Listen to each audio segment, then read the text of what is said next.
আমি এখন কিছু বলার মতো পরিস্থিতিতে নেই। জানতেন ওনার ফুলে অ্যালার্জি আছে? Please let me go. আচ্ছা কটার দিকে ফোনটা এসেছিল? আচ্ছা আপনি রাজের সাথে লাস্ট কি কাজ করেছেন? আমাকে যেতে দিন প্লিজ, আমি এখন কিছু বলার মতো মেন্টালিটিতে নেই। শুনুন আমাকে যেতে দিন প্লিজ, লেট মি গো। আপনারা ভালো একটা কোশ্চেন ম্যাডাম, আপনি তো ওনার অনেক ক্লোজ ছিলেন, সেক্ষেত্রে আপনি একটু কিছু বলুন ওনার ব্যাপারে। ম্যাডাম প্লিজ ম্যাডাম প্লিজ একটু কিছু বলুন আমাদের। আমাকে যেতে দিন প্লিজ। আচ্ছা উনি কি লাস্টে আপনাকে কিছু ফোন করেছিলেন ওনার শারীরিক অবস্থার ব্যাপারে কিছু বলার জন্য? মাত্র 31 বছর বয়সে এইভাবে কেউ চলে যায়? আপনি কোথায় খবর পেলেন? আমি ওর জন্মদিনের পার্টিতে ছিলাম তো। হ্যাঁ আমিও তাই। দেরি দেখে মিস্টার চৌরাসে বললেন লেটার স্টার্ট। সবাই ভাবছে 12টার আগে ঢুকবে হয়তো, ওই স্টার্টদের যা হয় আর কি। ইস, এদিকে তখন রাজ। সত্যি ব্যাপারটা ভাবা যায় না। মিস্টার চৌরাশিয়া কি এসেছেন? হ্যাঁ ভেতরে দেখলাম মনে হলো। এদিকে তো পরিষ্কারের মাথায় হাত পড়ে গেছে। পরপর সব কাজ ওকে নিয়ে করবেন ঠিক করেছিলেন তো? অনেকগুলো টাকা গেল। ইস, ছেলেটা একদম পিকের দিকেই যাচ্ছিল। আচ্ছা কি মনে হচ্ছে বলো তো? কেসটা একটু ফিসি না? আরে ওই দেখো, রিয়েল কুইন। ব্যক্তি হিসেবে আপনি ওনার ব্যাপারে একটু কিছু আমাদেরকে বলেন। এখন বলার মতো পরিস্থিতি নেই, আমি কিভাবে বলবো উনি ব্যক্তি হিসেবে কেমন আচ্ছা ছিল। ম্যাডাম আমাকে যেতে দিন প্লিজ। খবরটা পাওয়ার পর কি আপনি হাসপাতালে গেছিলেন?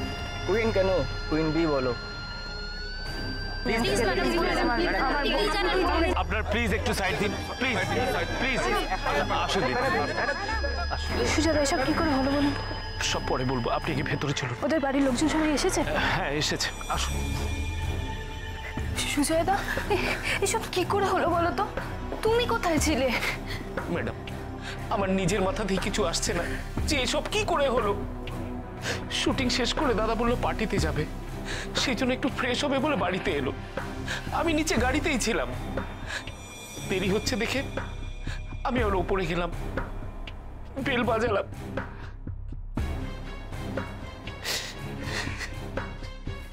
আসুন।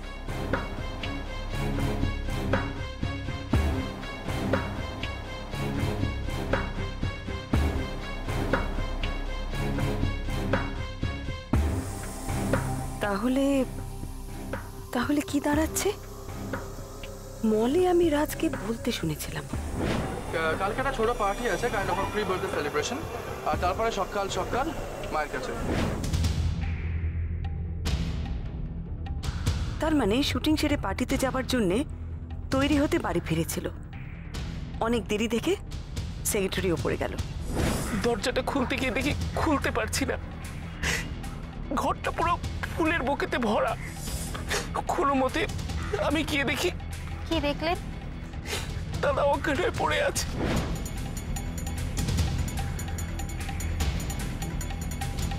সুজয়কে এখন কিছু জিজ্ঞেস করে লাভ হবে না। আমার প্রশ্নের জবাব দেওয়ার মতন সময় ওর নেই। আর তা না, কি কাণ্ড হলো না। ছোটদা অনেকদিন বাড়ি আসতে পারেনি। মা এবারে বলেছিল যে তুই যদি বাড়ি না আসিস তবে আমার বড় মুখ দেখবি। আর সে ছোটদাই না। না মিঠি, মিঠি নিজেকে সামলাও, নিজেকে সামলাও মিঠি, নিজেকে সামলাও, একটু সামলাও, একটু সামলাও। আসলে কি করে যে কি হয়ে গেল না জানেন, আমরা নিজেরাই কিচ্ছু বুঝে উঠতে পারছি না। জল খাবে, শরীর খারাপ। আমি ছোটদের কাছে যাব। হ্যাঁ আমি নিয়ে যাচ্ছি তো মিঠি, আমি নিয়ে যাচ্ছি। চলো হ্যাঁ চলো আমি নিয়ে যাচ্ছি মিঠি। আমি এটা রাখলাম এখানে। হ্যাঁ দাঁড়ান ম্যাডাম, ভেতরে যাওয়া নিষেধ আছে। না, আমি একটু ভেতরে যেতাম আর কি। ম্যাডাম আপনি? হ্যাঁ আমি একটু ভেতরে যাব। ভেতরে যাবেন তো? হ্যাঁ। ওনাকে ভেতরে যেতে। না আমাদের উপর মহলের অর্ডার আছে। উনি আমাদের সঙ্গে আছেন, যান ম্যাডাম ভেতরে যান।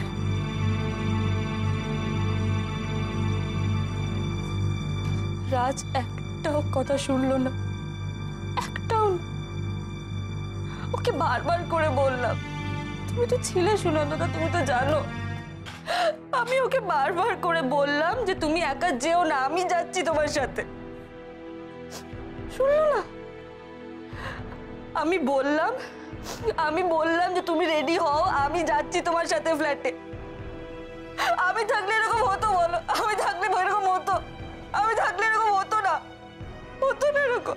প্লিজ প্লিজ, এখন আর এরকম আপসেট হয়ে কি করবি বল? কেউ তো আগে থেকে জানতো না যে এরকম একটা। I can't believe this. I can't believe this कि রাজার নেই। সত্যি আমিও বিশ্বাস করতে পারছি না যে। সুনন্দদা, আমরা যদি থেকে যেতাম কেউ একজন, তাহলে বেঁচে থাকতো বল?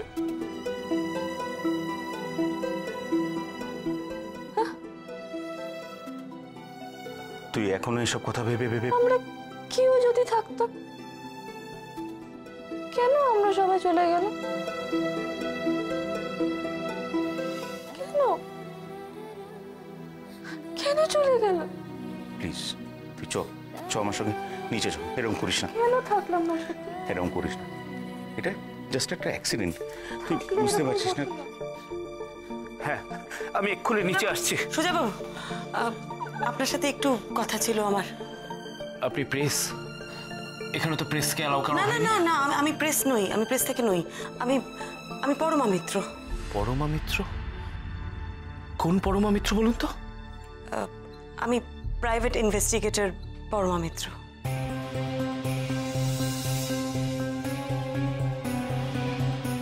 Private investigator? দেখুন, আমি জানি এই সিচুয়েশনে আপনার সঙ্গে কথা বলা উচিত নয়। আসলে রাজের মা আমাকে এখানে আসতে বলেছেন, কিছু জিনিস জানতে বলেছেন। আপনার সঙ্গে কয়েকটা কথা ছিল, প্লিজ। দেখুন ম্যাডাম, এই মুহূর্তে কথা বলার মতো সময় আমার কাছে একটুও নেই। অনেক লোক আসছে, হসপিটালের অনেক ফর্মালিটিস আছে। শুধু শুধু দাঁড়িয়ে সময় নষ্ট করার মতো সময় একটু আমার কাছে নেই। আমি জানি আপনি ব্যস্ত, আমি জানি। এই সময় আমার জিজ্ঞেস করা হয়তো উচিত নয়। জাস্ট একটা কথা বলুন সুজয়বাবু, আপনাকে নিচে রেখে রাজ উপরে নিজের ফ্ল্যাটে গেলেন ফ্রেশ হতে, পার্টিতে যাবেন বলে। ওর দেরি হচ্ছে দেখে আপনি উপরে গেলেন, তারপর কি হলো? আপনি এগুলো জানলেন কি করে? দেখুন, আমি কি করে জানলাম সেটা ইম্পর্টেন্ট নয়। আপনি প্লিজ আমাকে বলুন তারপর কি হলো। তারপর দেরি হচ্ছে দেখে আমি ওপরে গেলাম। ওপরে গিয়ে কোনো সাড়া শব্দ পাচ্ছি না, আমার সন্দেহ হলো। তারপর হঠাৎ শুনতে পেলাম কে জোরে জোরে খুব নিঃশ্বাস নিচ্ছে, আস্তে আস্তে বলছে হেল্প হেল্প। তারপর আমাদের বাবুদা, মানে আমাদের ড্রাইভারকে নিয়ে দরজা ভেঙে ভেতরে ঢুকি। হ্যালো, হ্যাঁ এক্ষুনি আসছে। ম্যাডাম, হসপিটাল রিসেপশন থেকে ফোন করেছে, এক্ষুনি দেখা করতে হবে, আমি আসছি।